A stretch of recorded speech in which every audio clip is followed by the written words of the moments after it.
People say that the hard things in life shape us, but the scars don't always show the whole story. Everyone has a story about a fight with demons that only a few people really understand. But did you hear what happened to Charles Bronson? In real life, Charles Bronson was more than just the tough guy he played on TV. One bad rumor about Bronson has been around since the beginning, and the truth has been kept secret for a long time. Up until now. Watch as we find out what this story is really about. We need to know what made Charles Bronson the person he was before we can understand these new details. Charles had a rough start in life, which had a big effect on his later years. Charlie Bronson's journey from the coal fields of Pennsylvania to the bright lights of Hollywood is an amazing and moving story of a man who never gave up.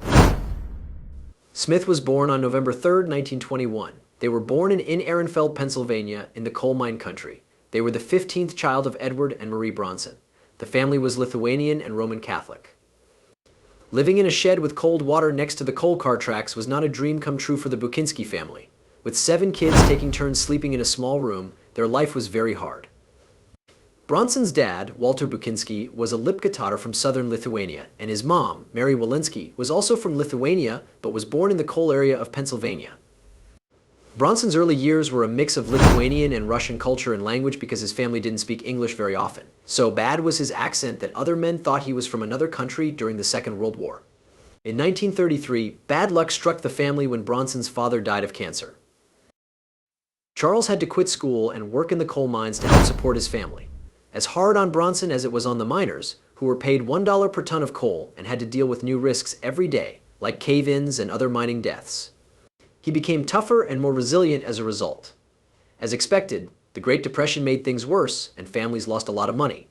Bronson often went hungry, and because his mom couldn't afford milk, she fed his sister warm tea instead.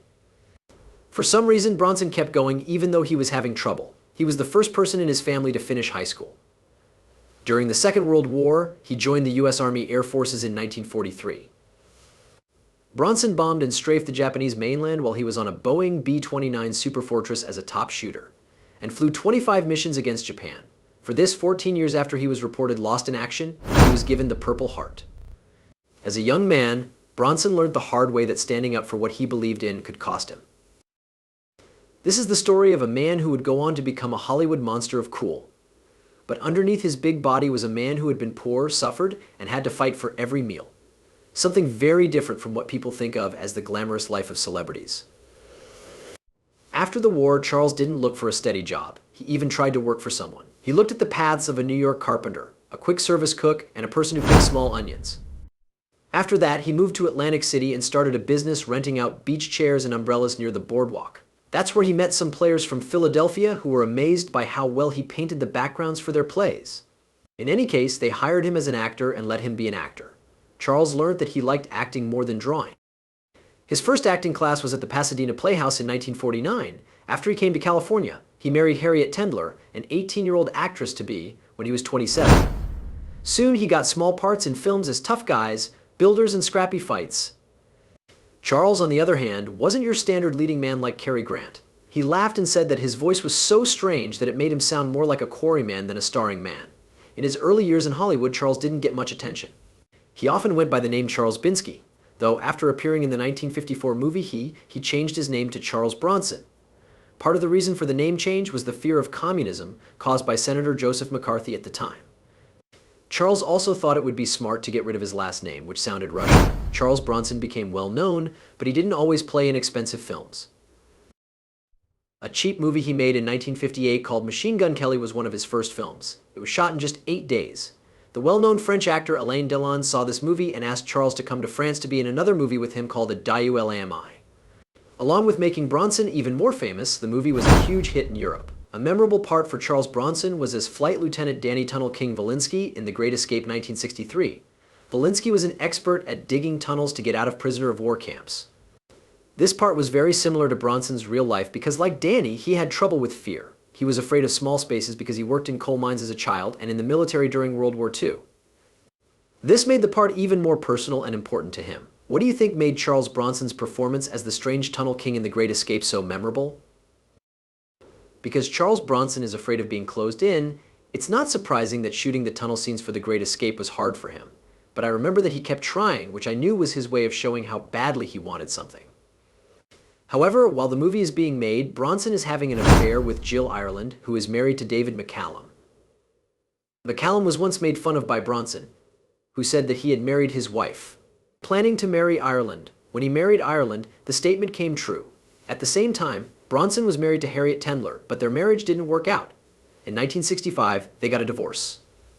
When he married Ireland in 1968, Bronson was already a famous person. His movies didn't have the best scripts, but he did his best by putting a lot of energy into his parts. Bronson had friends all over the world, but especially in Japan, France, and Italy. In Italy, people even called him El Brutto, which means the ugly one. Ireland didn't mind being called that, though. She thought Bronson was different in some way, a mix of kindness and toughness that really interested her. Bronson wasn't just tough on TV and films. Off-screen, he was known for being tough too. This rough face looked like it had seen a lot of bad things happen. He got into a lot of trouble when he was younger, including making threats and breaking the arm of a sergeant during a fight. He and a director once got into a fight over a scene that left the director gasping for air. That's why Michael Gordon Peterson, who was Britain's most famous prison guard, picked Charles Bronson as his new name in 1987. That name was very important. Magazine Esquire said at the time that Bronson said he would kill anyone who tried to hurt his family, which made a lot of noise. Johnny Carson, a famous TV host, couldn't help but ask Bronson about it. Bronson didn't try to hide his answer, he just said, "Because that's what I said, Bronson should have been nicer to the press." He didn't like how in-depth their questions were. He wasn't fond of movie writers because he thought they didn't even pay to see the films they wrote about. Roger Ebert, a famous reviewer, once talked to him and said that Bronson's eyes looked intense, like they might be able to hurt someone. When people did something that made Bronson mad, he didn't hold back. Nicholas Jesner was a director he worked with, and they got into a fight. Bronson publicly criticized Jesner and even joked about violent events that happened off-screen. He was known to have a short fuse, and his wife, Jill Ireland, laughed about it on a TV show. Bronson didn't try to hide the fact that he had problems with directors. He often had trouble working with them and blamed Hollywood nonsense. It was well known that he got angry on set, and many directors had funny stories about how they dealt with the tough character. As an example, Don Siegel, who directed Telephone, talked about a funny time when actor Lee Remick was afraid to touch Bronson's face during a scene for fear that he would bite her. Bronson and his wife, Jill Ireland, played tough fighters during the Great Depression in Walter Hill's movie Hard Times. Hill thought Bronson was in great shape for his age, but he did say that Bronson's smoking made him less energetic. There was disagreement about how to edit Ireland's scenes, but Hill and Bronson finally got along, which showed how moody Bronson could be. Even Sean Penn, who directed Bronson in The Indian Runner, knew how strong Bronson's tastes were. Bronson didn't want his character to die on screen because he was afraid it would make his Italian fans sad. Bronson and Billy Crystal also had a strange interaction when Crystal sent Bronson the story for City Slickers. Charles Bronson called Crystal and was mad that his character was meant to die in the movie. He reminded Crystal that Bronson doesn't die in movies, which was a nod to his famous Death Wish series. When we talk about Death Wish, did you know that those pictures caused a lot of trouble? Michael Winner, the director, thought Bronson was right for the part of Paul Kersey, a normal architect who becomes a vigilante after something bad happens to his family. Bronson seemed like he was born to play the part because of how serious he was. The movie, which came out on July 24, 1974, made $22 million at the box office despite costing $3.7 million to make. But not everyone liked the movie. Some big stars like Clint Eastwood, Frank Sinatra, and Henry Fonda turned down the part.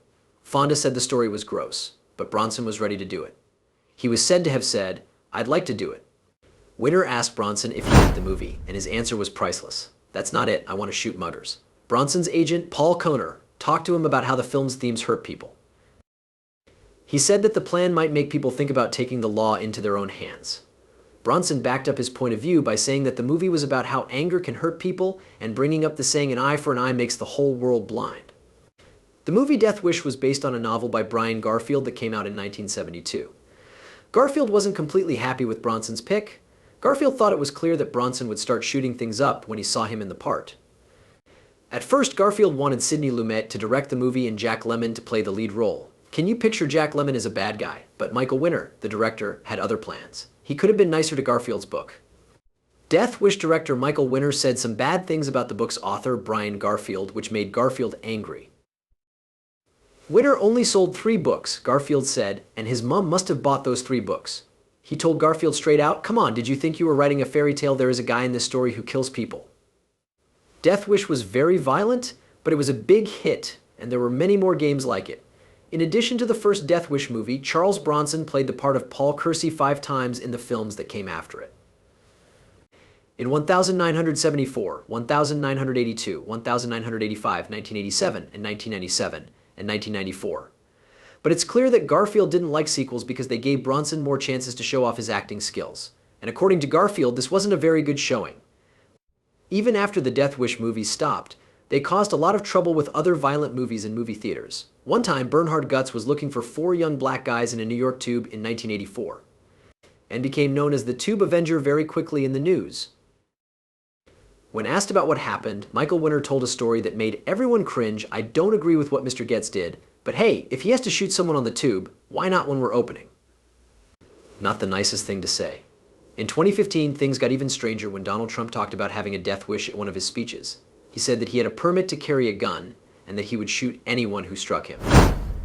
For their part, the crowd chanted Bronson's name, and Trump even said that they couldn't make Death Wish today because it would be too offensive. Legacy of the movie had taken on a life of its own, going in new directions.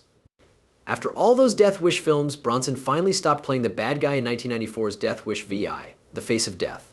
He wasn't done playing, though. He then starred in a series of TV films called Family of Cops, where he kept playing the tough, quiet type that he was known for. Tough guys who don't need to say much about themselves. This wasn't just a part for Bronson. It reflected who he was in real life. As Bronson rose in the business, he didn't like to waste time talking about nothing. He couldn't even stand to watch his pictures. He was well known, but he liked it when his work did the talking. But wait, there's more. His beloved wife Jill Ireland died in 1990 after a long fight with cancer. Her autobiography was turned into a movie that same year. Lance Henriksen played Bronson and Jill Clayburgh played Ireland. You might have thought Bronson would like this memorial, but he was very angry about it. He even thought about going to court against the producers. It looked like Bronson was just as tough in real life as he was on TV. People liked to brag about Charles Bronson's past and life. He would tell shocking, graphic stories about his adventures, though most of them seemed wildly exaggerated. But Bronson never went to jail, unlike the characters he played in his black and white films, and people who knew him say he wasn't nearly as mean as the characters made him out to be. Some people might think he changed the story to sound better about himself. One more strange thing about Bronson was that he wouldn't shake hands. Some people thought he was too proud to bend down and pick it up, but Callow was actually very afraid of germs and had always tried to stay away from places where they could spread. People might have thought he was cocky because of this habit, but the truth was that he was afraid of getting sick. The readers also found out that Bronson was afraid of fire for no good reason. Nichols had to stay in rooms with no more than 2 floors while filming Death Wish in 1974. This was to make sure that he and his crew could get off the set if there was a fire.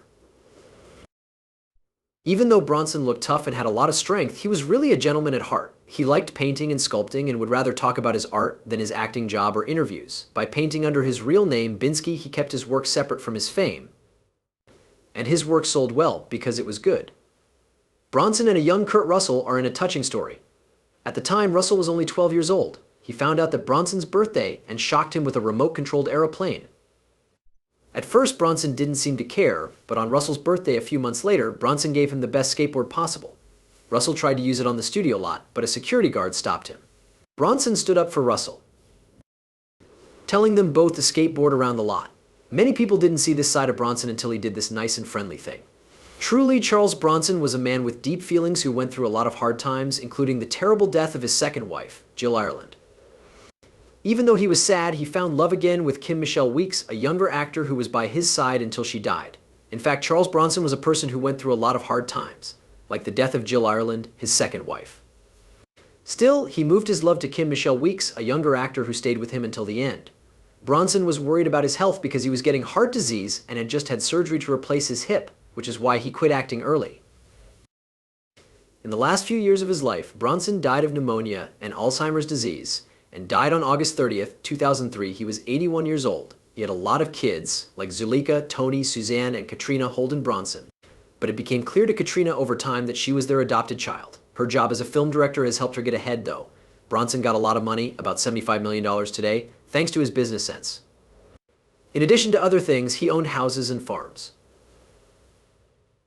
The drawing part of Scooptown was one of the things he owned and talked about. It was important to him. The life story of Charles Bronson shows that even the toughest people have weak and emotional times. His life shows us that even in tough situations, there is love and kindness to be found.